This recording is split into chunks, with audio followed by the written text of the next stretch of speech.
భక్తులారా, ప్రతి సంవత్సరం కూడా మనకు ఉగాది రాగానే పంచాంగ శ్రవణం జరుగుతుంది. పంచాంగ శ్రవణంలో ప్రత్యేకంగా కొన్ని అంశాలు, ముఖ్యమైనటువంటి అంశాలు చెప్తుంటారు. ఆ అంశాలలో ఒకటి ఈ సంవత్సరం రాజు ఎవరు, ఏ విధంగా జరుగుతుంది, ఏమిటి అని. ఆ తర్వాత మూఢాల ప్రస్తావన కూడా వస్తుంది. మూఢాలు అంటే శుభకార్యాలు చేయకూడనటువంటి రోజులు, ప్రధానమైనటువంటి శుభకార్యాలు. కొన్ని చిన్నవి చేసుకోవచ్చు, చిన్నవి. ఇవి మూఢాలంటే శుక్రమూఢమి, గురుమూఢమి. మరి శుభకార్యాలు చేస్తుంటాం కదా, శుక్రబలం గురుబలం ఉంటేనే శుభకార్యాలు జరుగుతాయి. ఈ శుక్రుడు గురుడు అనే రెండు గ్రహాలు సూర్యుడికి అతి దగ్గరగా వస్తారన్నమాట. వచ్చినప్పుడు వారి యొక్క శక్తి అంతా కూడా కోల్పోయి ఉంటారు. కోల్పోయి ఉంటే కనుక శుభకార్యాలు చెయ్యరాదు.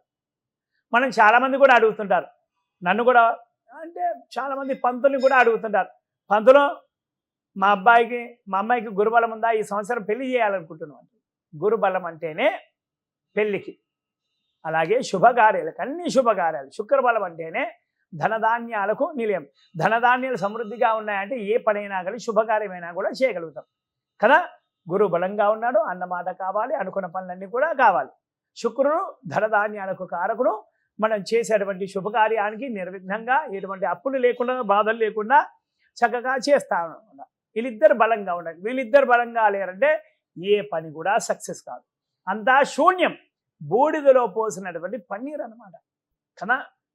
మరి అలాంటప్పుడు పెద్ద శుభకార్యాలు ఖచ్చితమైనటువంటి ఎలాంటివంటే పెళ్ళిళ్ళు, వివాహాలు, అలాగే గృహప్రవేశాలు, అలాగే భూమి పూజలు, అలాగే పెద్దయి నూతన వ్యాపారాలు ప్రారంభం అన్నమాట. చాలా పెద్ద ఆఫీసులు ప్రారంభం చేస్తారు, పెద్ద ఫ్యాక్టరీలు, పెద్ద సినిమా హాళ్ళు, షాపింగ్ మాల్, ఇవన్నీ కొన్ని పెద్ద భారీ ఎత్తునటువంటివి అవి ప్రారంభం చేస్తున్నారు. అంటే చిన్న కొట్లు ఉంటాయి, కొన్ని చిన్న బడ్డీ కొట్లు. కొందరు చాలా పేదవారు ఉంటారు కదా, వాళ్ళు బడ్డీ కొట్టు ప్రారంభం చేయాలనుకుంటారు.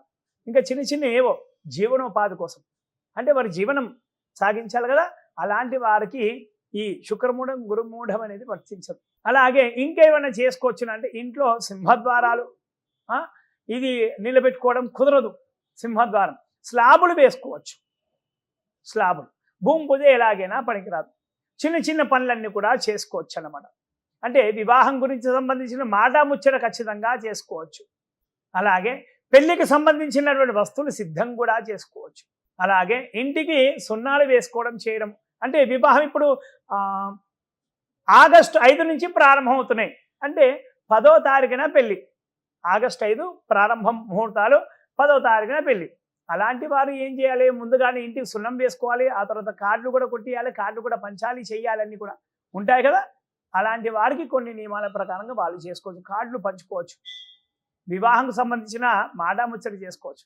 మన పిల్ల అని, మన అబ్బాయి అని ఖచ్చితంగా మాట ముచ్చట అనిపించుకోవచ్చు. అంటే ఒడి నింపడాలు, పెళ్లి పత్రికలు రాయడాలు మాత్రం ఇవి ససేమిరా పనికిరావు. ఈ మూఢాలలో కొన్ని మాత్రమే పనికొస్తాయి. చిన్న వ్యాపారస్తులు వాళ్ళ పనులు చేసుకోవచ్చు. చిన్న పనులు ఏవైనా కదా, బారసాల, 21st డే, నామకరణం, ఇలాంటివి ఖచ్చితంగా చేసుకోవచ్చు. కేశఖండనం అంటే కొందరికి 9 సంవత్సరాలు, కొందరికి 11 సంవత్సరాలు నిండుతున్నాయి. వారు ఖచ్చితంగా కేశఖండనం చేయాల్సింది ఉంటుంది. ఇంటి దేవుడికి పుట్టు వెంట్రుకలు సమర్పించాలి. అలాంటి వారికి మూఢాలతో సంబంధం లేదు. అన్నప్రాసన, దానికి కూడా మూఢాలతో సంబంధం లేదు.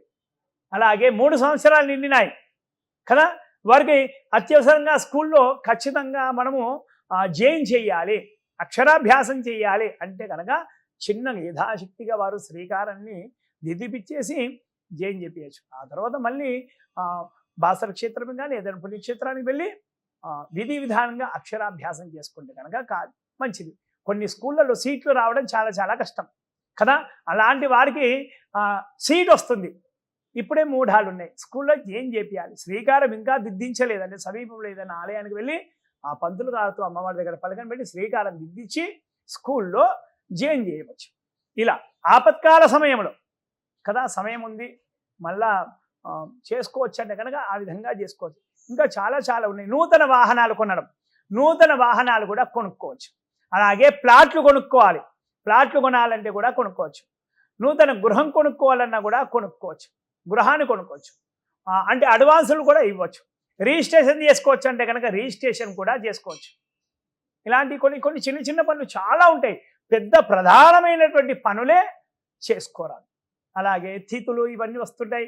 కొందరు స్వర్గస్థులైన వారు, అలాగే కొందరు సంవత్సరికాలు కూడా అడుగుతారు. మూడాళ్ళల్లో సంవత్సరికాలు అని. దానికి దీనికి కూడా సంబంధాలు అంటూ ఏది కూడా లేవు. పిల్లగాడు చూసుకోవడాలు, పెళ్లి చూపులు కూడా చక్కగా కూడా చేసుకోవచ్చు. మూఢాలలో ప్రధానమైనటువంటి పూజలు చేయకూడదు. మిగతా పూజలన్నీ కూడా చక్కగా చేసుకోవచ్చు. నిత్యం భగవన్నామ పారాయణం కూడా చేసుకోవచ్చు. ఏదన్నా వ్రతం ప్రారంభం చేసుకోవాలంటే మూఢాలలో కూడా మరి కొత్తగా ప్రారంభం చేసేది ఇప్పటిదాకా ఎప్పుడూ చేయలే ప్రారంభము, ఇప్పుడే ప్రథమంగా ప్రారంభం చేద్దాం పట్టుకుంటున్నామంటే కనుక అవి కొన్ని పనికిరావు. అంటే కొన్ని దీర్ఘకాలంగా చేసేటువంటి కొన్ని వ్రతాలు ఉంటే, ఇప్పుడు సంకష్టహర చతుర్థి వ్రతం ఉంది. అయితే 21 నెలలు చేసుకోవాలి అంటే ఈ మూఢాలలో పట్టుకొని చేసుకోవచ్చు అంటే కనుక అది పనికిరాదు. ఊరికే మామూలుగా ఏదైనా ఇప్పుడు వచ్చిందండి ఈ వైశాఖ మాసంలో మూఢాలు ఉన్నాయి కదా, మేము ఏదో భగవంతుడికి పూజ చేయాలనుకుంటున్నాము, సంకష్టహార చతుర్థి రోజున ఉపవాసం ఉండాలనుకుంటున్నాం, ఏదో ఈ ఒక్క నెల చేద్దామనుకుంటున్నాం, అలాంటివి చేసుకోవచ్చు. వ్రతాలు చేసుకోవచ్చు. ఏ వ్రతమైనా సరే చేసుకో. సత్యనారాయణ స్వామి వ్రతాలు ఏమైనా ఉంటే కనుక చేసుకోవచ్చు. వైశాఖ మాసంలో ఎంతో విశేషం. ఇలాంటి కొన్ని చిన్న చిన్న పనులన్నీ కూడా మూఢాలలో చేసుకోవచ్చు.